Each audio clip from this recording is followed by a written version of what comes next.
15 second का आपको timer देंगे ताकि आप इस क्वेश्चन को जो है कर पाए। तो चलिए आपके 15 सेकंड का जो है समय स्टार्ट होता है अब।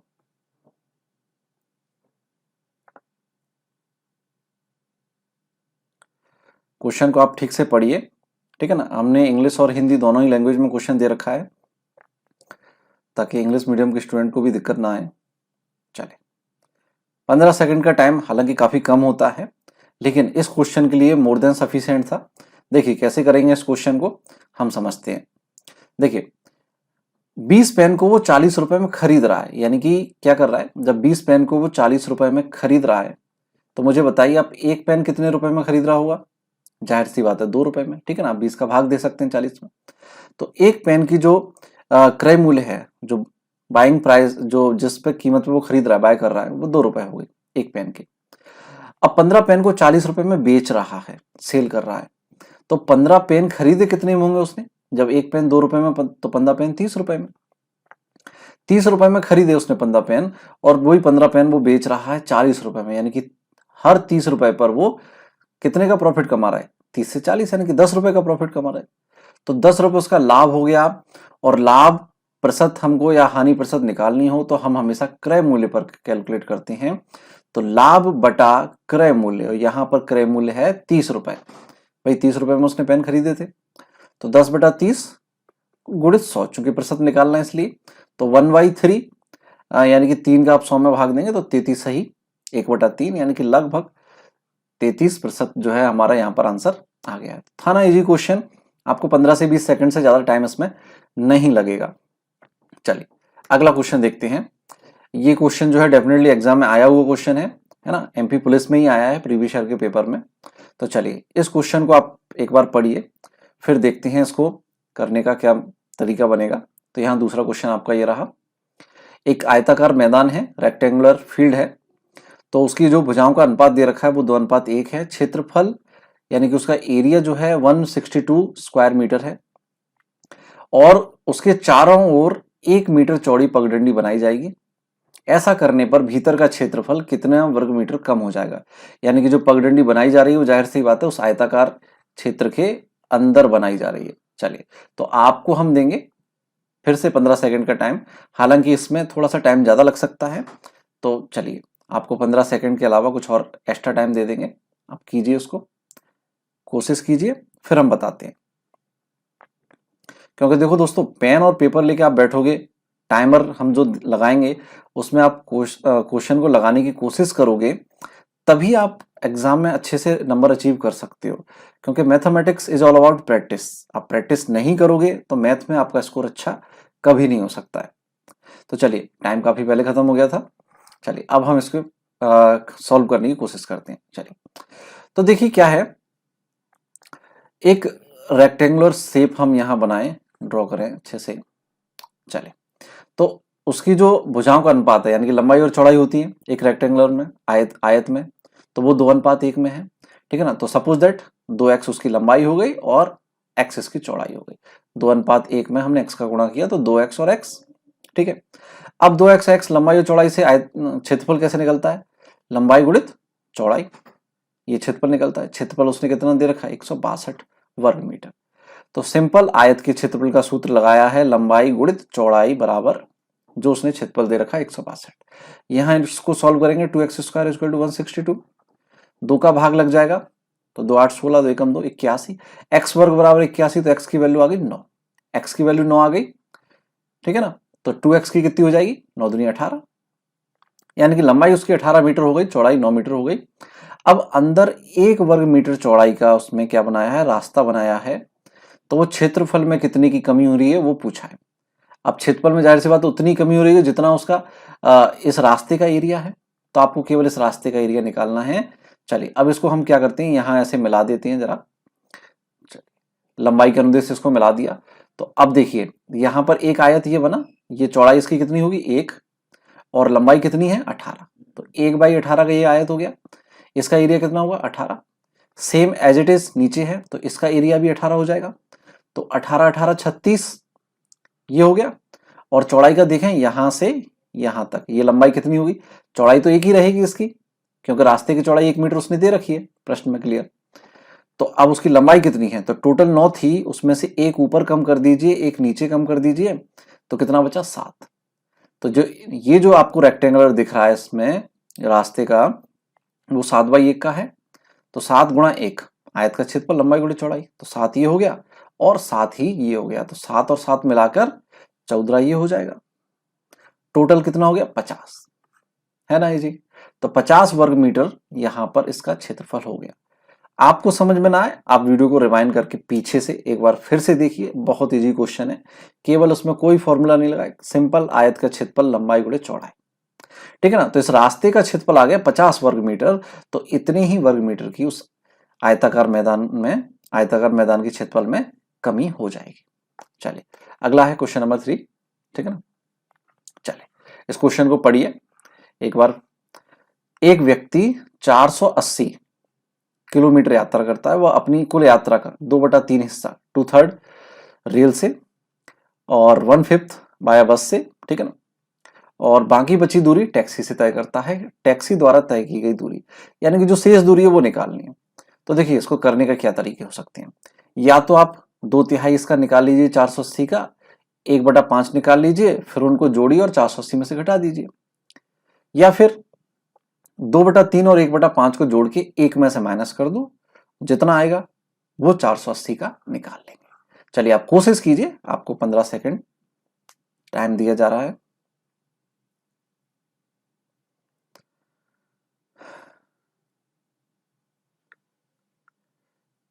चलिए टाइम होने वाला है, ठीक है, टाइम कम। आप मुझे कमेंट में बताना, अगर आपको ये समय कम पड़ता है तो हम समय को और बढ़ा सकते हैं, 20 सेकंड 25 सेकंड जैसा आप कहेंगे। पर कॉम्पिटिटिव एग्जाम को ध्यान में रखते हुए क्वेश्चन को पढ़ने का और समझने का जो टाइम होता है वो तो मैं पहले ही कवर कर ले रहा हूं, ये तो केवल आपको सॉल्व करने के लिए टाइम दिया जा रहा है, तो आपको टाइम ज्यादा नहीं लगना चाहिए।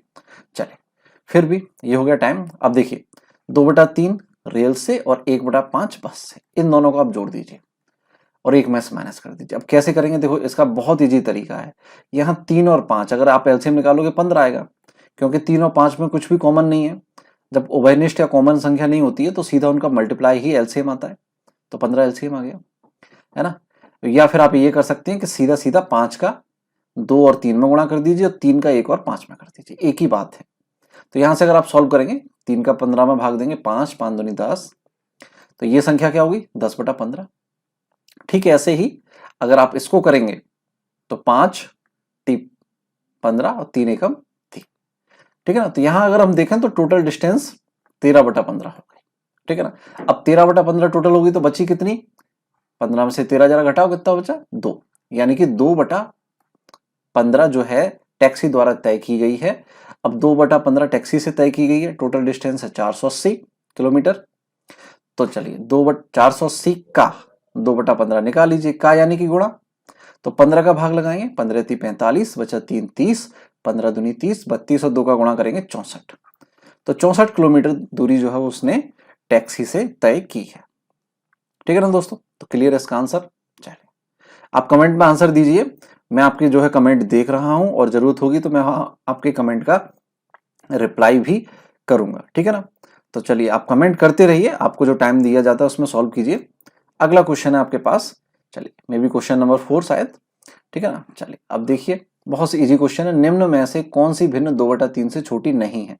तो नहीं पता करना है, यानी कि बाकी के 3 ऑप्शन 2/3 से छोटे होंगे, कोई एक जो होगा वो 2/3 के बराबर या उससे बड़ा होगा, वही हमारा आंसर है। चलिए योर टाइम स्टार्ट नाउ। चलिए कीजिए यहां पर 10 सेकंड शेष है, केवल तुलना करनी है भिन्नों की यहां पर, और कुछ नहीं है।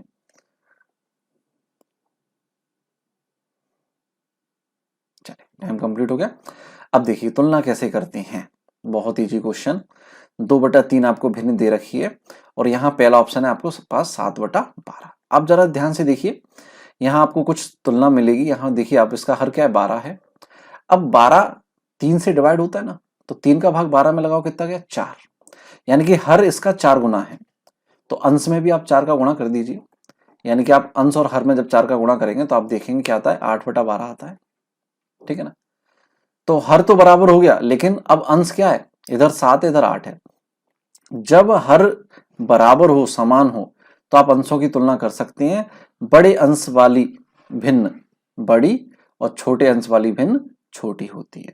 तो 7/12 यहां पर 8/12 से छोटा है, यानी कि 2/3 से भी छोटा है, क्योंकि 8/12 और 2/3 तो सेम है।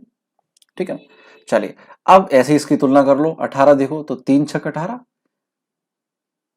3 का आप भाग लगाइए 18 में तो कितनी बार गया, 6 गया, यानी कि 6 गुना है। तो 2 में भी 6 का गुणा कर दीजिए तो 6 की 12, यहाँ 12 होना चाहिए, लेकिन ये क्या 11 है, यानी कि छोटी हो गई। ऐसे ही अब देखो 3 का भाग 15 में लगाओ 5 बार, 5 गुना हो रही है, तो 2 में 5 का गुणा करो 10 आएगा, यानी कि यहाँ 9 है, तो ये भी छोटी है। और यहाँ देखो अब 3 का भाग, ठीक है ना, अब जब 3 अगर कैंसिल हो गए तो चौथा ही अपना आंसर है। चेक करने को आप कर सकते हो कि 3 का भाग 24 में लगाए 8 बार गया, यानी कि 8 गुना हो रहा है हर, तो अंश को भी 8 गुना कर दीजिए, 2 में 8 का गुणा करेंगे 16, ठीक है ना, 16 आ रहा है, लेकिन यहाँ क्या है 17 है, यानी कि ये बड़ी हो गई। तो 2/3 से ये छोटी तो बिल्कुल नहीं है, बड़ी है, ठीक है ना। तो अपना आंसर क्या हो गया यहाँ पर, करेक्ट आंसर है अपना डी ऑप्शन। क्लियर, चलिए अगला क्वेश्चन। अगला क्वेश्चन देखो दोस्तों, अगर 15 औरतें मिलकर 1 एकड़ को, देखो यहां पर क्या है, व्यक्ति दिए हैं, 15 औरतें हैं, 1 एकड़ 2 दिन में बो सकती हैं। तो यहां पर टाइम दिया है 2 दिन का, समय दिया है, कार्य दिया है और व्यक्ति दिए हैं। तो 3 एकड़ को 1 दिन में बोने हेतु कितनी औरतों की जरूरत पड़ेगी। ये इस प्रकार के सवालों को सॉरी इस प्रकार के सवालों को करने का बहुत इजी तरीका है हमारे पास। एक बार आप प्रयास कीजिए, फिर मैं वो ट्रिक आपको शॉर्ट ट्रिक बताता हूं।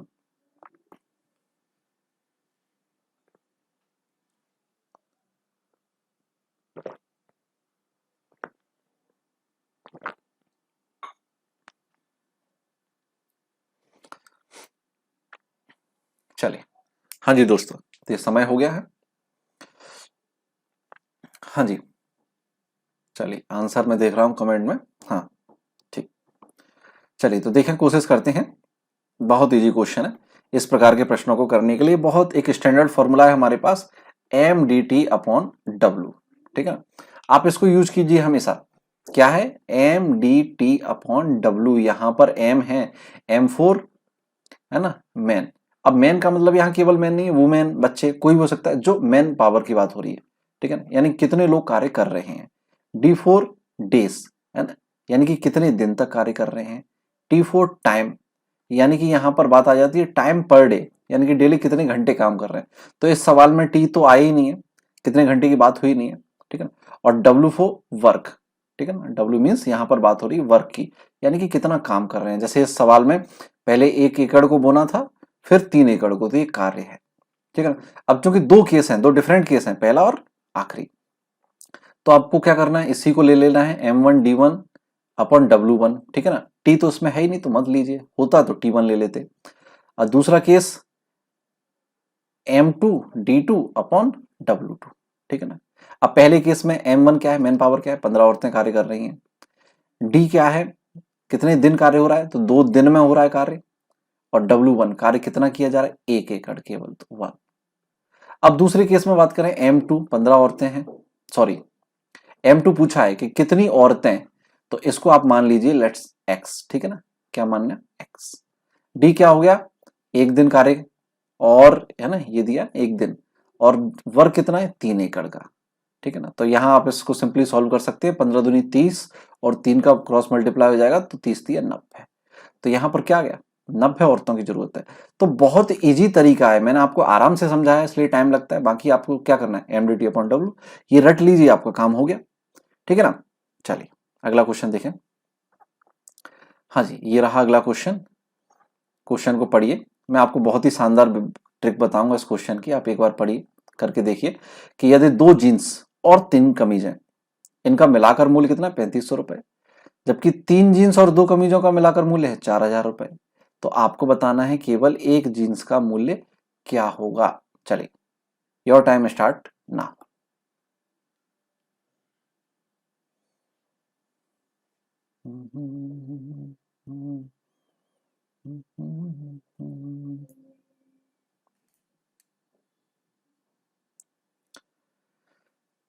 हाँ जी दोस्तों, टाइम हो गया है।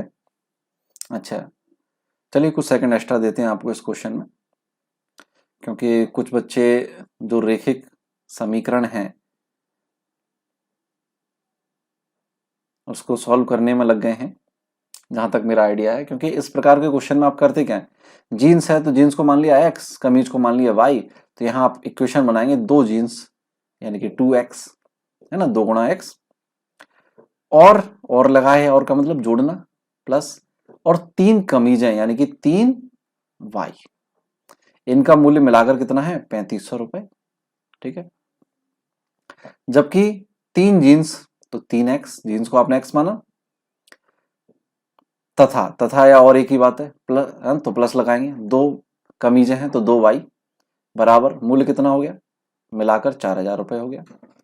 एक जीन्स का मूल्य निकालना है, यानी कि आपको x की वैल्यू निकालनी है। अब देखिए आप कर तो सकते हो इनको किस प्रकार से कि भैया x बराबर कर लो, चूंकि x निकालना है तो आप y बराबर कर सकते हैं कि इक्वेशन 1 में आप कर देंगे कितने का 2 का मल्टीप्लाई, और इक्वेशन 2 में कर देंगे आप 3 का मल्टीप्लाई, तो 3 दूनी 6 करके y बराबर हो जाएगा, और जब हम घटाएंगे तो x की वैल्यू निकल आएगी, जीन्स की कीमत निकल आएगी। ठीक है, एक तरीका तो ये है और बहुत बढ़िया तरीका है, कहीं कोई कमी नहीं है ना। हम दोनों तरीके से समझ लेते हैं सवाल को। चलिए, तो पहले इस तरीके से आप करना चाहते हैं तो कर देते हैं। 2 का मल्टीप्लाई किया, दूसरी इक्वेशन में 3 का मल्टीप्लाई किया, तो यहां से पहली इक्वेशन क्या बनकर आ गई, 2 का करेंगे पूरी इक्वेशन में गुणा करना पड़ेगा आपको, तो 2 दूनी 4x, तो 6y, और 2 का 3500 में गुणा करेंगे तो 7000। ओके, 3 का गुणा करेंगे दूसरी इक्वेशन में तो 3 3 9x, प्लस 3 दूनी 6y बराबर 3 चौक 12000। ठीक है, यहां से जब आप घटाएंगे तो ये माइनस हो जाएगा। ठीक है, या आप ऐसे कर सकते हैं कि भैया इस इक्वेशन में से इसको घटाइए, तो 9 में से 4 घटेगा 5, ठीक है ना, ऐसे कर सकते हैं, और ये कैंसिल हो जाएगा, और 12 में से 7 घटेगा 5000। ठीक है, तो x बराबर क्या हो गया, 5 से आप 5000 को काटेंगे 1000 रुपए, यहां पर आ गया अपना आंसर बी। बहुत बढ़िया तरीका है, कहीं कोई कमी नहीं है। दूसरा तरीका मैं आपको बताना चाहता हूं, आप सीख लीजिए, कहीं कहीं आपको काम आ जाएगा। आप यहां डायरेक्ट घटा सकते थे, समीकरण 2 में से समीकरण 1 आप घटा दीजिए, तो देखिए क्या आएगा, 3x में से 2x घटेगा, x बचेगा, ठीक है ना, और 2y में से 3y घटेगा तो माइनस का y बचेगा, और 4000 में से 35 हो जाएगा तो क्या बचेगा 500, यानी कि x और y का अंतर 500 रुपए है ना, न कि 5000, सॉरी। तो 500 रुपए दोनों का अंतर आ गया, यानी कि जीन्स और कमीज की कीमत का अंतर क्या है 500 रुपए, यानी कि जीन्स 500 महंगा है, कमीज 500 रुपए सस्ती है। चलिए, तो आप ऐसे मान सकते हैं कि आपने कोई दो वैल्यू, जैसे अगर यहाँ ऑप्शन में जीन्स की कीमत दी है तो 1500 रुपए अगर जीन्स की कीमत है, तो कमीज क्या होगी उससे 500 कम, 1000 रुपए। ठीक है कि नहीं। अब 1500 और 1000 रुपए क्या सेटिस्फाई कर रही है, आप किसी भी एक इक्वेशन को उठाकर चेक कर लो। 1500 एक्स की जगह रखो तो 15 दूनी 30, 3000 ये हो गया, और यहां रखिए आप क्या, वाई की वैल्यू है ना 1000 रुपए, तो 3000 ये हो गया, और 3 और 3 मिला के 6000, ये तो 3500 है, तो काम गड़बड़ हो गया। अब आप बी को ट्राई करोगे तो इसमें आप ऑप्शन से ट्राई कर सकते हैं, मे बी आपको दूसरा तरीका कठिन लगे, पहला आसान लगे, किसी को दूसरा सरल लग सकता है, लेकिन अलग अलग सवाल के लिए अलग अलग अप्रोच होती है। कभी कभी ये रैखिक इक्वेशन सॉल्व करना कठिन हो जाता है, टाइम टेकिंग होता है, तो ये तरीका काम आ जाता है, जैसा आपको ठीक लगे ना। इसमें जब हम बी ऑप्शन ट्राई करेंगे तो जीन्स का मूल्य मान लिया एक्स, एक्स तो है ही, मान लिया 1000 रुपए, तो कमीज हो जाएगी 500 की। अब ये हम इसमें रखेंगे तो 1000 एक्स की जगह रखेंगे, 1000 दूनी 2000, और 500 वाई की जगह रखेंगे तो 500 गुणा 3 करेंगे तो 1500, तो 2000 और 1500 मिला के 3500 रुपए हो गए। बी ऑप्शन अपना आंसर हो गया। तो दोनों ही तरीके जी आप कैसे भी कर लीजिए, ठीक है ना। चलिए, अब देखते हैं अगला क्वेश्चन क्या है। अगला क्वेश्चन आप पढ़ना स्टार्ट कीजिए। देखिए, यदि 10 अध्यापकों की वार्षिक आय, देखिए इस क्लास में मैं क्वेश्चन का लेवल इजी रखा है, हालांकि क्वेश्चन सभी एमपी पुलिस में ही आए हुए हैं, ऐसा नहीं है कि किसी और एग्जाम के क्वेश्चन, सारे के सारे क्वेश्चन एमपी पुलिस के आए हुए हैं। लेकिन चूंकि मैंने यहाँ ईयर मेंशन नहीं किया है, आगे से वो भी कर दूंगा, लेकिन मैंने यहाँ पर क्वेश्चन का लेवल इजी रखा है ताकि आप शुरुआत में एग्जाम से नहीं डरें, मैथ से न डरें, ठीक है ना। इसमें हम रीजनिंग भी पढ़ेंगे दोस्तों, लेकिन रीजनिंग होगी क्लास के लास्ट में, ठीक है ना। तो अभी मैथ खत्म होगा, वैसे ही रीजनिंग स्टार्ट हो जाएगी। चलिए, तो उसके लिए आप तैयार रहिए। अब यहां देखो 10 अध्यापक हैं, इनकी वार्षिक औसत आय, बात हो रही वार्षिक की, कितनी है? 25,000 रुपए है। और 2 अध्यापकों में से प्रत्येक की वार्षिक औसत आय 20,000 रुपए प्रत्येक की। तो शेष अध्यापकों की वार्षिक आय क्या है? तो जो शेष अध्यापक बचे उनकी वार्षिक आय, और वो भी आपको कौन सी बतानी है? वार्षिक औसत आय। ये ध्यान रखना, क्या बताना है? वार्षिक औसत आय क्या होगी जो शेष अध्यापक हैं। चलिए, बहुत इजी क्वेश्चन है, कीजिए, आपका टाइम स्टार्ट होता है।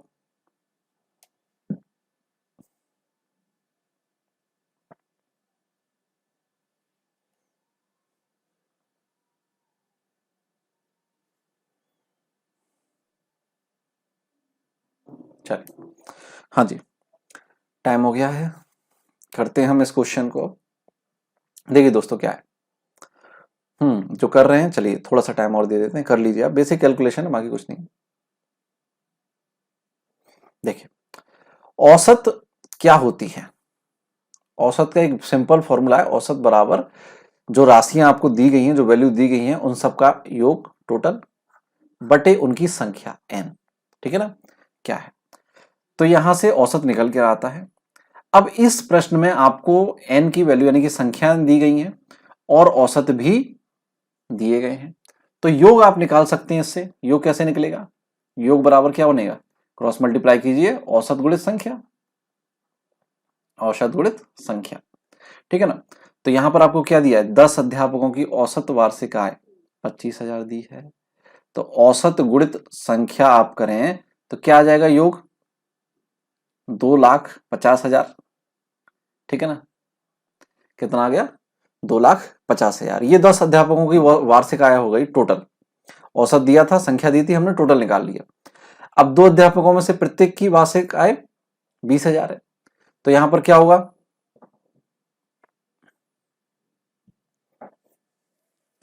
हाँ जी, प्रत्येक की वार्षिक आय यहां पर क्या होगी? 20,000 है, तो 2 गुणा 20,000 कर दीजिए, 40,000 ये हो गया। ठीक है ना? अब 2,50,000 में से आप 40,000 घटाएंगे तो क्या बचा? 2,10,000 बचा। ठीक है, तो ये कितने अध्यापकों की? भाई 10 में से 2 की तो आपने घटा दी ना, तो ये 8 की बची, 8 लोगों की आय बची। कितनी? वार्षिक आय बची, टोटल वार्षिक आय है। अब यहां पर आपको औसत निकालना है, जैसा कि मैंने आपको पहले बताया। तो क्या करेंगे, इसमें 8 का भाग लगा दीजिए, 2,10,000 में आपका आंसर आ जाएगा। चलिए करते हैं, 8 का भाग लगाएंगे पहले 21 में, तो 8 दूनी 16, बचेगा कितना? 5, जीरो मिलाएंगे 50, 8 छंग 48। चलिए, तो यहां से 26,000। आगे करने की जरूरत नहीं है, आपको आंसर मिल गया, करना चाहे पूरा कर सकते हैं। 8 छंग 48, 2 बचेगा, जीरो मिलाएंगे 20 हो गया, 8 दूनी 16, बचेगा 4, फिर जीरो मिलाएंगे 40 हो गया, 8 5 40 और एक जीरो बचा, तो 26,250। ठीक है ना? हमको फटाफट करना है, तो अपने दिमाग को तेज रखिए। जैसे ही यहां पर 6 आया तो मैंने ऑप्शन पर, मेरी नजर थी कि 2 के बाद 6 किसी ऑप्शन में नहीं था, एक ही ऑप्शन था जिसमें 6 था, तो बात बात खत्म। यही अपना पहला जो है अपना आंसर हो गया। ठीक है ना? चलिए अगले क्वेश्चन पर बढ़े। अगला क्वेश्चन है, 5 संख्याओं का औसत 10 है, कौन सी संख्या जोड़ी जाए कि औसत 12 हो जाए? बहुत बहुत इजी क्वेश्चन है। औसत का क्वेश्चन हमने अभी किया है, तो आपको इस बार तो इसमें कोई दिक्कत नहीं होनी चाहिए। चलिए, आपका टाइम स्टार्ट होता है अब।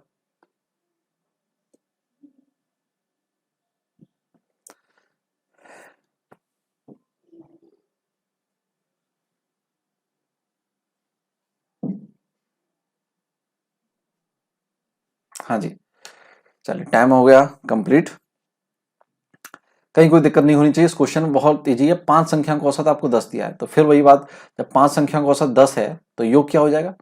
5 गुणे 10 50, जैसा कि पिछले प्रश्न में बताया था। तो ये 5 संख्या को टोटल हो गया 50। ठीक है ना? और कौन सी संख्या उसमें जोड़ी जाए कि औसत 12 हो जाए? तो औसत अगर 12 हो गया, और कितने का? एक संख्या आपने जोड़ी ना, 5 पहले से थी, एक आपने जोड़ी, तो अब 6 संख्याओं का औसत कितना हो गया? 12 हो गया। तो इस हिसाब से क्या हो जाएगा? 12 छंग 72 हो जाएगा टोटल। ठीक है ना? पहले टोटल कितना था? 50 था। तो अब क्या आपने जोड़ा? तो 72 में से 50 घटा दीजिए, 22 आपने जोड़ा। ठीक है ना? आपने 22 जोड़ा तभी तो टोटल 72 हो गया। अब 72 में हमने 6 का भाग दिया तो औसत 12 आ गया। इसको रिवर्स में आप समझिए, रिवर्स साइकोलॉजी है। सिंपल, उल्टा समझिएगा तो आपका कंफ्यूजन क्लियर हो जाएगा। बाकी क्वेश्चन बहुत इजी है, ठीक है ना। तो आंसर क्या हो गया, सी ऑप्शन 22। क्लियर, चलिए ठीक ठीक। हाँ जी, कमेंट में काफी लोगों के आंसर सही आ रहे हैं। ओके, चलिए उम्मीद है मुझे, है ना, आप सारे क्वेश्चन अच्छे से कर पाएंगे। अगला क्वेश्चन करते हैं हम। यदि 10 व्यक्ति 9 घंटे रोज काम करके, देखिए ये वैसा ही क्वेश्चन आ गया, हमने इससे पहले क्वेश्चन किया था एमडीटी अपॉन डब्ल्यू, ये उसी से होगा। एक बार क्वेश्चन पढ़ लीजिए फिर सब कीजिए उसको। तो 10 व्यक्ति 9 घंटे रोज काम करके, टाइम पर डे आ गया, काम करके एक काम को 20 दिन में करते हैं। काम क्या है, एक काम है, दिन कितने हैं 20, तो कितने दिन में 25 व्यक्ति 6 घंटे रोज काम करके उस काम को पूरा कर देंगे। तो काम तो वही है, एक ही काम की बात हो रही है, उसी काम को, ना काम का दुगना है ना आधा है, कुछ नहीं है, वही काम है। तो फॉर्मूला लगाइए M D T upon W. अब चूंकि यहां काम दोनों में बराबर है तो आपको डब्ल्यू लेने की आवश्यकता नहीं है। M1 D1 T1 बराबर M2 D2 T2 से आपका काम हो जाएगा। चलिए कीजिए, आपका टाइम स्टार्ट होता है अब।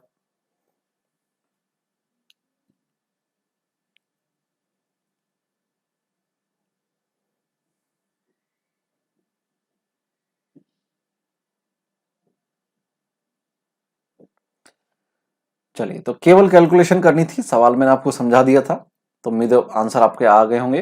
ठीक ठीक, चलिए, हाँ जी हाँ जी, आंसर आपका जो है बिल्कुल सही। तो एम क्या है, 10 व्यक्ति हैं, डे कितने कितने दिन काम कर रहे हैं वो, है ना। पहले केस देखो, दो केस हैं, पहला केस में आपको सारी वैल्यू दी गई है, दूसरे केस में आपको कितने दिन दिन पूछे गए हैं। तो यहां से अलग कर लीजिए दो केस को। पहले केस में लीजिए 10 व्यक्ति 9 घंटे रोज काम कर रहे हैं और 20 दिन में काम कर लेते हैं। तो M1 की जगह 10 आ गया, है ना। डी डी की जगह क्या आ गया, 20 दिन काम करती हैं और प्रतिदिन 9 घंटे काम करते हैं, तो टाइम की जगह आ गया 9, बराबर है। बटे में आप W1 एक लिख सकते हैं कार्य को, लेकिन एक लिखने का मतलब ही नहीं बनता। अब दूसरे केस में देखते हैं कितने दिन कार्य करके, तो हमने मान लिया, देखो मान क्या, व्यक्ति दिए हैं 25, तो एम की जगह आ गया 25 व्यक्ति काम करते हैं। दिन निकालने हैं तो डी की वैल्यू आपको निकालनी है। टाइम 6 घंटे रोज कर रहा है, तो 6 लिख दिया टी की जगह, हो गया सिंपल। आप इसको सॉल्व कर लीजिए। चलिए अब देखिए सॉल्व करते हैं। 5 से आप इसको काट सकते हैं, 5 चौक 20, 5 25, ठीक है ना। 4 और 9 का गुणा करेंगे तो 36 आता है, और 36 को 6 से काटेंगे तो 6 आ जाएगा, ठीक है ना। और 5 से 10 को काटेंगे 2 आ जाएगा, तो 6 और 2 का गुणा करेंगे 12, यानी कि डी की वैल्यू आ गई 12 दिन। तो कितना इजी क्वेश्चन है, इसमें आपको 10 से 15 सेकंड ही लगेंगे, इससे ज्यादा टाइम कभी लग ही नहीं सकता, ठीक है ना। तो बहुत इजी क्वेश्चन है ये, इसकी रामबाण औषधि है, शानदार शॉर्ट ट्रिक है, आप इसको नोट कर लीजिए। इस प्रकार के कार्यों के लिए M D T upon W आप लगाइए और हमेशा के लिए सवाल आपके लिए आसान हो जाएंगे। चलिए अगला क्वेश्चन है, किसी वस्तु को 120 रुपए में बेचने पर, कितने रुपए में बेचा जा रहा है, 120 में, 25% का लाभ होता है, तो उस वस्तु को 128 रुपए में बेचा जाए तो कितने प्रतिशत लाभ होगा। आपने चाहे प्रतिशत और लाभ हानि नहीं पढ़े हो, लेकिन मैं आपको वो तरीका बताऊंगा जिससे ये क्वेश्चन आपके लिए बेहतरीन हो जाए। बेस्ट इजी मेथड आपको बताने वाला हूं, हमेशा के लिए आपके क्वेश्चन जो है आपकी उंगलियों पर आ जाएंगे, आप मौखिक इनको कर सकते हैं, ठीक है ना। तो चलिए आप थोड़ा सा ट्राई कीजिए। 120 रुपए में बेच रहा है तो आपको उसको क्या हो रहा है, 25%, 25% का प्रॉफिट हो रहा है। अगर वो उसी चीज को, सेम चीज है, यानी कि क्रय उसका उतना ही है, खरीदा उसने उतनी में है, अगर वो उसको 128 रुपए में बेचा तो कितना लाभ होगा। अब जाहिर सी बात है, अगर 120 में बेच रहा तो 25, 128 में बेचेगा, ज्यादा में बेचेगा तो प्रॉफिट ज्यादा होगा, तो 25 से ज्यादा तो अपना आंसर आना चाहिए। अब दो ऑप्शन देखें तो 18 25 से कम है और 13 25 से कम है, तो ये तो अपने आंसर हो ही नहीं सकते, नेवर, कभी नहीं हो सकते। चलिए आपके लिए टाइम देते हैं, कीजिए, आप बताइए। देखो आधा तो मैंने हल कर ही दिया, दो ऑप्शन तो हट ही गए, आपको ए और बी में से बताना है आंसर क्या होगा।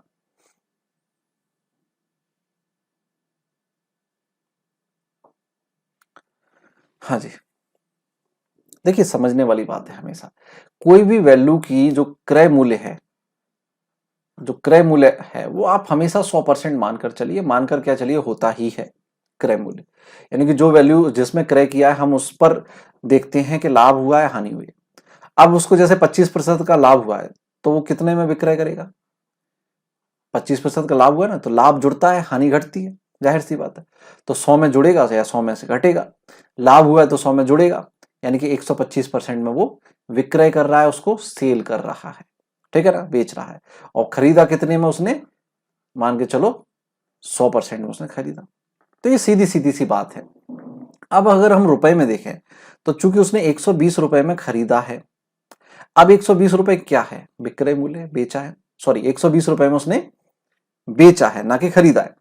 तो 120 रुपए उसका विक्रय मूल्य है, सेलिंग प्राइस है, ठीक है ना। और सेलिंग प्राइस परसेंट में कितनी निकल रही, 125%। यानी कि आप 120 में 125 का भाग लगा दीजिए, तो क्या आ गया, 1% की वैल्यू आ गई, ठीक है ना। और आपको क्या निकालना है, क्रय निकाल लीजिए आप पहले। और क्रय कैसे निकालेंगे, क्रय हमने माना है 100% हमेशा के लिए, तो 100 का गुणा कर दीजिए, 1% की वैल्यू आ गई।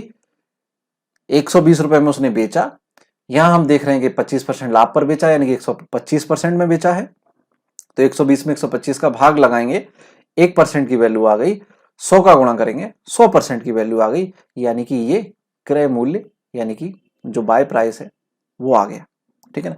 इसको सॉल्व कर लीजिए, चलिए 25 चौक 100, 25 पंजे 100, 25 5 से काटेंगे, यह आ जाएगा 24, और 24 चौक 96, यानी कि जो जिस 96 रुपए उसका वो वैल्यू आ गई जिसमें उसने खरीदा है, क्रय किया है। अब वो चाह रहा है 128 रुपए में बेचना, और फिर पूछ रहा है कि परसेंट लाभ कितना होगा। चलिए, तो 96 रुपए में खरीद के अगर 128 में बेचेगा तो भाई साहब कितने रुपए कमाएगा, 128 में से 96 घटा दीजिए, ठीक है ना। तो कितना आ गया, 28 और 4 32 रुपए, ठीक है। तो 32 रुपए का उसने मुनाफा कमाया। और मुनाफा जो लाभ हानि होता है वो हमेशा क्रय मूल्य पर कैलकुलेट करते हैं, यानी कि 32 रुपए 96 पर कमाए, 96 रुपए जब वो खर्च कर रहा है, 96 रुपए में वो वस्तु को खरीद रहा है, तब वो कहीं जाके 32 रुपए उस पर कमा पा रहा है, तो क्रय पर ही निकालेंगे। तो लाभ बटा क्रय मूल्य 32 बटा 96, चूंकि इसका प्रतिशत निकालना है लाभ का, इसलिए गुणा 100। चलिए सॉल्व कर लीजिए, 32 3 यहां पर 96 हो जाएगा, 1/3, 3 का आप 100 में भाग लगाएंगे तो 33.33, ठीक है ना। तो ये केवल समझाने का जो प्रोसेस है उसमें टाइम टेकिंग होता है ये, बाकी सॉल्व करने में भैया कुछ नहीं होता, सीधा सीधा सा फंडा है। मैं आपको एक बार फिर से बता देता हूं, 120 का पता कीजिए वो कितना परसेंट है। हमने देखा 25% लाभ है, यानी कि 125% है, तो 120 में हमने भाग दे दिया 125 का, गुणित क्रय निकालने के लिए गुणा कर दिया 100 का। इसको सॉल्व किया तो क्रय मूल्य आ गया 96 रुपए। अब 96 क्रय मूल्य 128 में बेचना है तो लाभ कमाएगा 32 का, और लाभ प्रतिशत निकालना है तो लाभ बटा क्रय मूल्य कीजिए, परसेंट निकालना है तो गुणा 100 कीजिए। तो ये हो गया 1/3, यानी कि 33, सही 1/3 या 33.33। तो क्या टाइम लगा इसमें करने में भैया, केवल समझाने का जो प्रोसेस है उसमें टाइम लगता है, ठीक है ना। चलिए अगला क्वेश्चन करते हैं। चलिए एक क्वेश्चन और करते हैं हम मैथ का, इसके बाद रीजनिंग पर आएंगे। चलिए, वैसे एक प्रकार से मैथ प्लस रीजनिंग का ही क्वेश्चन है, ये भी देखा जाए तो मिक्स क्वेश्चन है। ए बी से 5 वर्ष छोटा है, दोनों में रिलेशन दिया है। बी सी से 3 गुना बड़ा है, यहां भी दोनों की तुलना की गई है। यदि सी 4 वर्ष पूर्व 10 साल का था तो ए की आयु 6 वर्ष बाद क्या हो। चलिए कीजिए, आपको टाइम देते हैं, फिर आपको उसको दो तरीके इसको करने के हम बताएंगे।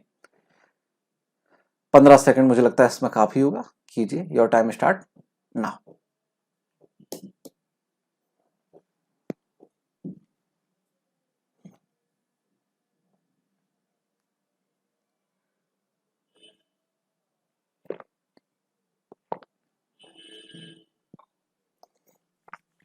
हाँ जी, चलिए तो कैसे करेंगे, देखिए ए बी से 5 साल छोटा। पहले तो आपको क्वेश्चन बनाना सिखाते हैं, ये थोड़ा लंबा तरीका पड़ेगा, फिर मैं आपको उसका बहुत इजी तरीका बताने वाला हूं, ठीक है ना। तो पहले आप ध्यान रखिएगा दोनों की चीजों के लिए। ए बी से 5 साल छोटा है, देखो ए लिख लो बी लिख लो। अब देखो कौन किससे छोटा है, ए छोटा है बी से, तो ए छोटा है तो बराबर करने के लिए छोटे में 5 जोड़ दो, या बड़े में से 5 घटा दो, दोनों क्या हो जाएंगे, बराबर हो जाएंगे। फिर दूसरे उसने कहा बी सी से 3 गुना बड़ा है, ठीक है ना, तो यहां बी लिख लो फिर से और सी लिख लो। तो बी सी से 3 गुना बड़ा है, कौन बड़ा है, बी बड़ा है, इसका मतलब सी छोटा है। तो अब चूंकि बात हो रही गुणा की, तो यहां जोड़ने वाली बात नहीं होगी, यहां बात होगी गुणा या भाग की। तो b अगर बड़ा है तो बराबर करने के लिए c को 3 से गुणा कर दीजिए, दोनों बराबर हो जाएंगे, यानी कि b बराबर 3c है, 3c बराबर b। ये दो इक्वेशन तैयार हो गई। अब आगे वो कह रहा है यदि c 4 वर्ष पूर्व 10 साल का था, तो यार 4 साल पहले अगर 10 का था, सोचना 4 साल पहले अगर कोई 10 साल का था तो अब कितने का होगा, 14 वर्ष का। सिंपल है। तो सी का तो यहां डायरेक्ट निकल आया 14 वर्ष। पूछा किसका है, ए का पूछा है 6 वर्ष बाद, तो पहले वर्तमान निकाल लो। तो सी अगर वर्तमान में सी कितने का है, 14 साल का है कि नहीं है, तो सी की वैल्यू इसमें रखो 14, तो 14 गुणा 3 करेंगे, 14 42, तो 42 वर्ष आ गया क्या, बी का मान। भाई बी बराबर में तो है, तो अगर ये 42 आ गया तो ये भी 42, तो बी बराबर 42 आ गया। अब यहां 42 अगर बी बराबर रखेंगे तो इस इक्वेशन से 5 इधर प्लस का उधर जाके माइनस हो जाएगा, तो ए बराबर 42 माइनस 5 37 आ गया। क्या आ गया, ये वर्तमान आया। उसने पूछा है 6 वर्ष बाद का, तो +6 कर दीजिए, आपका आंसर आ गया। तो 37 और 6 43 वर्ष, ठीक है ना। तो एक तरीका ये हो गया। दूसरा तरीका, अगर आप क्वेश्चन को पहले पूरा पढ़ते हैं तो आपके लिए चीजें इजी होती हैं। दूसरा तरीका क्या है, यहां से सी का हम निकाल पा रहे हैं ना डायरेक्ट, कि सी 4 वर्ष पूर्व 10 का था, तो वर्तमान में 14 का हो गया। तो अब सी को उठा के रखते जाओ, सिंपल। इक्वेशन नहीं बनानी है, केवल आप क्वेश्चन में रखते जाओ कि सी का 14 आ गया, तो बी सी से 3 गुना बड़ा है, तो अगर सी का 14 तो बी 3 गुना कर दो, कितना हो गया 42। अब ए बी से 5 साल छोटा है, तो 42 से 5 साल छोटा, ठीक है ना, कितना आ जाएगा 37 आ जाएगा, ठीक है ना। अब 37, अब 6 साल बाद का पूछा है तो 6 जोड़ दो, 43 वर्ष।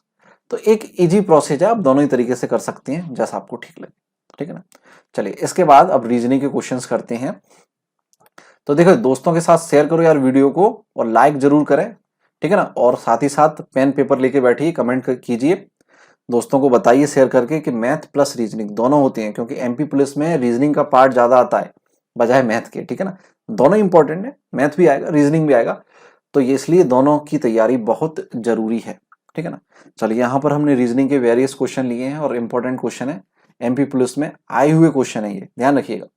चलिए तो ये बात करें अगर हम इस क्वेश्चन की, कि एक पुरुष ने एक महिला का परिचय करते हुए कहा कि इसकी मां मेरी सास की इकलौती पुत्री है, तो उस पुरुष का महिला से क्या संबंध है, पुत्र, भाई, पति या पिता। चलिए ब्लड रिलेशन का जो रिलेशन वाले क्वेश्चन होते हैं, ये वही क्वेश्चन है, कीजिए। 15 सेकंड का आपको टाइम यहां पर फिर से दिया जा रहा है।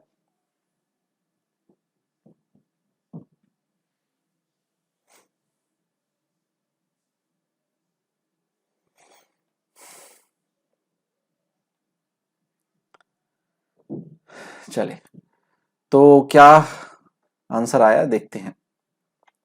देखिए सबसे पहले इस प्रकार के क्वेश्चन को करते कैसे हैं, वो चीज है, आप चीजों को लिखते जाइए और उनमें एक रिलेशन ड्रॉ करते जाइए। तो ये पुरुष है और ये महिला है, तो इस पुरुष ने इस महिला की ओर इशारा करते हुए, है ना, एक पुरुष ने एक महिला का परिचय करते हुए इस महिला का परिचय कर रहा है पुरुष, और कहा कि इसकी माँ, किसकी माँ, इस महिला की माँ, ठीक है ना। तो इस महिला की माँ हमने यहां लिख ली, ठीक है ना। इसकी माँ मेरी सास, मेरी यानी कि वो पुरुष खुद कह रहा है, तो इसकी सास हो गई,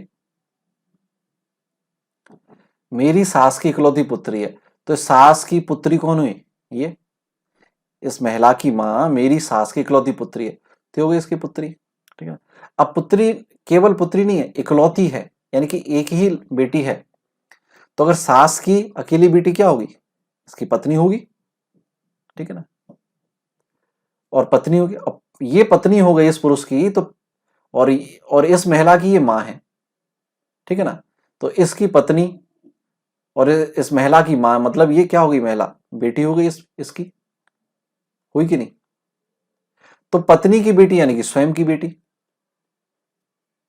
तो पूछा है पुरुष का महिला से क्या संबंध है, पुरुष का, देखिए का किसके साथ लगा है, पुरुष के साथ लगा है, तो पुरुष का बता दीजिए आप। तो अगर ये बेटी हुई तो पुरुष क्या हुआ, पिता हुआ, ठीक है ना।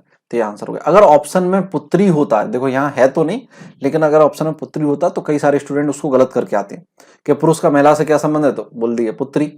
नहीं, किस का पूछा है, का देखिए आप, तो वहां का किसके साथ लगा है, पुरुष का पूछा है, तो पुरुष का बताइए, पुरुष क्या है, पिता है, बात खत्म। चलिए अगला क्वेश्चन, चलिए अगला क्वेश्चन बिल्कुल लीजिए, तुलना करनी है, आप एक बार पढ़िए। सुचित्रा पुष्पा से लंबी है लेकिन मालती से छोटी है, और गीता विजी से छोटी है। तो विजी पुष्पा जितनी लंबी नहीं है, ठीक है ना, पुष्पा जितनी लंबी नहीं मतलब उससे छोटी है विजी पुष्पा से। यदि सभी एक पंक्ति में अपनी ऊंचाई के अनुसार खड़े हो जाएं तो मध्य में कौन है, बस ये बताना है। तो वेरी इजी क्वेश्चन, कीजिए, योर टाइम स्टार्ट नाउ।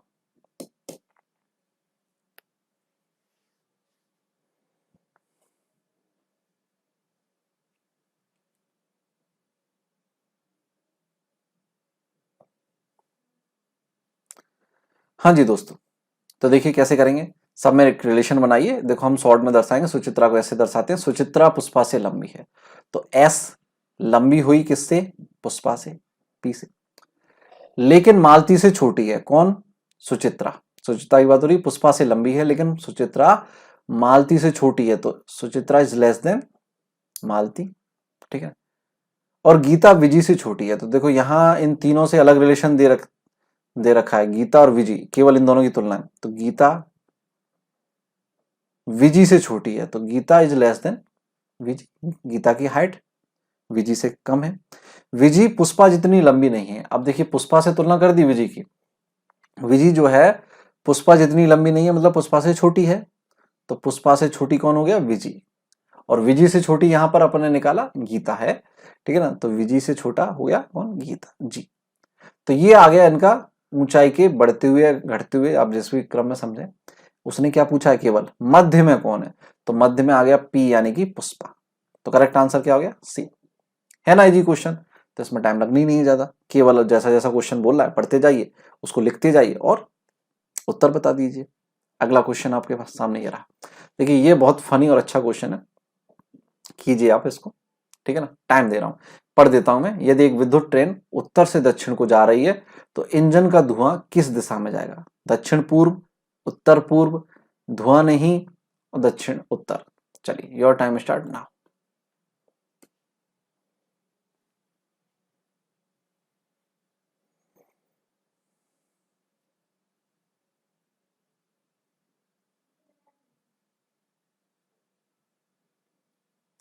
चलिए टाइम हो गया। देखिए बहुत इजी क्वेश्चन है यार, ट्रेन कैसी है, विद्युत ट्रेन है, इलेक्ट्रिसिटी से चलने वाली ट्रेन है, कंप्लीट इलेक्ट्रिक ट्रेन है ये, विद्युत। तो कोयले वाली ट्रेन देती है ना धुआं, तो या डीजल इंजन होगा वो धुआं देगा, विद्युत ट्रेन थोड़ी ना धुआं देगी। तो आंसर हो जाएगा यहाँ पर सी, ठीक है ना। अगर आप दिशाओं के बारे में सोचने लग गए कि भाई किधर नॉर्थ किधर साउथ, तो कहीं नहीं। तो हाँ ऐसे क्वेश्चन रीजनिंग में आ जाते हैं, बल्कि आया हुआ क्वेश्चन है, ठीक है। ये केवल प्रेजेंस ऑफ माइंड चेक करने के लिए होते हैं इस प्रकार के क्वेश्चन, बाकी दिशाएं निकालना सभी स्टूडेंट को लगभग आता ही है। तो ये तो क्या है, केवल आपका प्रेजेंट माइंड देख रहे थे कि क्या है। चलिए अगला क्वेश्चन है, निम्नलिखित में से कौन दूसरों से भिन्न है, 13, 23, 41, 63। एक जो भिन्न है, एक ऑप्शन जो इसमें है वो दूसरों से अलग है, डिफरेंट है, किसी भी कारण से हो सकता है वो। चलिए बताइए।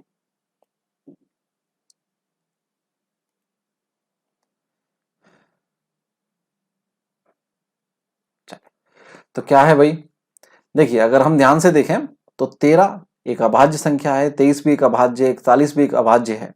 अभाज्य यानी कि वे संख्या जिनमें किसी और का भाग नहीं जाता है, ठीक है ना। तो एक और स्वयं के अलावा, तो 13 में 13 का जाएगा और 1 का जाएगा, इसके अलावा किसी और का जा रहा है नहीं, तो 13 अभाज्य।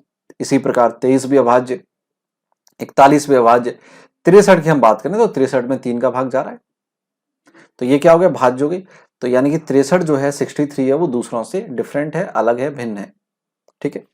चलिए हाँ जी, चलिए ये क्वेश्चन हम करेंगे, और ये क्वेश्चन आज का आखिरी क्वेश्चन है, आप इसको कीजिए। उसके बाद वीडियो को लाइक करके शेयर करके, ठीक है ना, तब जाना है आपको। तो राम हरि के ठीक बाएं बैठा है लेकिन कमल के बाद नहीं बैठा है, शिव कमल के दाईं ओर बैठा है। अगर चारों मित्र एक वृत्त में बैठे हैं, देखिए इंपॉर्टेंट बात यह है कि एक वृत्त में बैठे हैं, तो हरि के ठीक दाएं कौन बैठा है। तो पहले वृत्त बनाइए और उसको सॉल्व करने में लग जाइए। जब दोस्त वृत्त में बैठते हैं तो उनका मुंह कहां होता है, वृत्त के अंदर की ओर होता है। तो आप दाएं बाएं का उसमें आइडिया लगाइए और सॉल्व कीजिए। चलिए आपका समय शुरू होता है अब।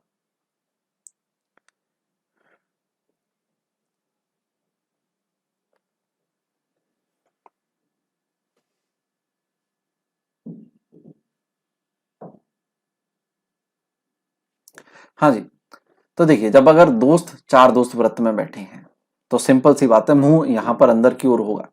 और जब किसी व्यक्ति का मुंह अंदर की ओर होगा, अब आप खुद को इमेजिन करके देखिए कि आप बैठे हो, आपका मुंह अंदर की ओर है ना, यानी कि मुंह आपका इस दिशा में है।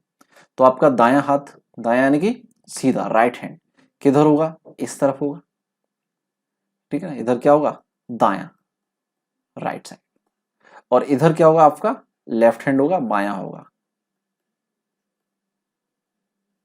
यानी कि अगर आप ध्यान से देखिए, अगर क्लॉक किस दिशा में चलती है, क्लॉक इस दिशा में घूमती है, यूं ऐसे आ रही है, ठीक है ना, ऐसे। तो यानी कि क्लॉकवाइज डायरेक्शन में अगर बायां बोले तो आप जाइए क्लॉकवाइज डायरेक्शन में, ठीक है। और अगर वो दायां बोले तो आप जाइए एंटी क्लॉकवाइज डायरेक्शन में। ये आप इसके लिए नोट कर लीजिए, बहुत इंपॉर्टेंट चीज है। जब वृत्त के क्वेश्चन आ जाते हैं तो लोग दिशाओं में गलती कर देते हैं, और जो कि आपको नहीं करना है। बायां यानी कि क्लॉकवाइज, दायां यानी कि एंटी क्लॉकवाइज। क्लॉक यानी कि घड़ी, आपको मालूम है घड़ी की सुइयां किधर चलती हैं, सिंपल। तो अब चलिए अब सॉल्व करते हैं इसको। राम हरि के ठीक बाएं बैठा, आप कहीं भी रख दीजिए। आप राम को यहां रखना चाहते हैं, रख दीजिए राम को आर, ठीक है ना। या पूरा लिखना है तो पूरा लिख लीजिए आप राम, है ना। तो राम हरि के ठीक बाएं बैठा। अब हरि को कहां लेंगे, हरि के बाएं हैं राम, तो हरि के अगर बाएं राम है तो हरि राम के दाएं होगा, उल्टा इधर। तो हम यहां ले लेते हैं हरि को एच। अब एक बार फिर से उस लाइन को पढ़िए और मैच कर लीजिए, कहीं गलती तो नहीं हुई है। राम हरि के ठीक बाएं बैठा है, तो हरि के हिसाब से बाएं के लिए आप कहां जाएंगे, क्लॉकवाइज जाएंगे। तो आपको राम मिल गया, ठीक है, सही है।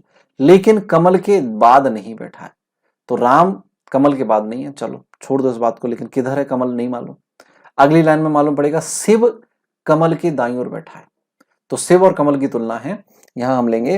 देखो शिव, अब कहां ले, शिव को यहां भी ले सकते हैं, शिव को यहां भी ले सकते हैं। तो हम कहां ले सकते हैं, देखो माना शिव को यहां ले लिया, तो शिव कमल के दाईं ओर। अब शिव यहां लिया तो कमल यहां आएगा, चार ही मित्र हैं। तो शिव कमल के दाईं ओर बैठा है। अब कमल का दायां किधर होगा, कमल का दायां तो इधर होगा, इस डायरेक्शन में, एंटी क्लॉकवाइज। तो इधर तो नहीं है, वो तो इधर है, यानी कि हमने गलत ले लिया। पलट दीजिए, यहां कमल आ गया, यहां शिव आ गया। अब देख लो, शिव जो है वो कमल के, एक मिनट, शिव कमल के दाईं ओर बैठा है, ठीक है ना। तो शिव जो है कमल का दायां किधर होगा, कमल अगर यूं इधर मुंह करके बैठा है तो आप किधर जाएंगे, एंटी क्लॉकवाइज डायरेक्शन में जाएंगे ना, यूं। तो शिव हो गया कमल के दाईं ओर, क्लियर है। तो हरि के ठीक दाएं कौन बैठा है, अब आप ये कंप्लीट हो गया। अब क्वेश्चन का आंसर दीजिए। हरि ये रहा एच, हरि के ठीक दाईं ओर, तो दाएं के लिए कहां जाएंगे, एंटी क्लॉकवाइज। तो हरि के ठीक दाईं ओर कौन बैठा है, कमल बैठा है। अपना आंसर क्या हो गया, सी कमल। बताइए इसमें कोई दिक्कत। तो बिल्कुल इजी क्वेश्चन है। इस प्रकार के क्वेश्चन आप जो है बार बार प्रैक्टिस कीजिए, आसानी से आप क्वेश्चन कर पाएंगे, ठीक है ना दोस्तों। तो इसी प्रकार के और भी क्वेश्चंस के लिए, और भी एग्जाम की प्रैक्टिस के लिए, ठीक है ना, आप मुझे कमेंट में जरूर बताइएगा कि आपको चैप्टर वाइज पढ़ना है या इस प्रकार के मिक्स क्वेश्चन पढ़ने हैं। मुझे लगता है कम समय में, एग्जाम के अब टाइम कम है, 40 से 50 दिन है। तो अगर इतने कम टाइम में आपको तैयारी करनी है तो मुझे लगता है आपको मिक्स क्वेश्चन करने चाहिए, प्रैक्टिस पेपर लगाने चाहिए, ठीक है ना। और हमारी एक ऐप है एग्जाम ढाबा, आप वो भी डाउनलोड कर लीजिए। उस पर एमपी पुलिस के काफी सारे टेस्ट पेपर दिए गए हैं, तो वो आप परचेज कीजिए, प्रैक्टिस कीजिए, ठीक है ना। इस प्रकार की हम और भी क्लास लाएंगे आपको 8 PM पर, है ना, मंडे टू सैटरडे। तो डेली आप 8 बजे जो है क्लास अटेंड कीजिए हमारे, और एप्लीकेशन पर जाइए, प्रैक्टिस पेपर लगाइए, एग्जाम की बेहतर तैयारी कीजिए। इसी प्रकार हम नेक्स्ट क्लास में मिलेंगे, तब तक के लिए thanks to watch, good bye, जय हिंद, जय भारत।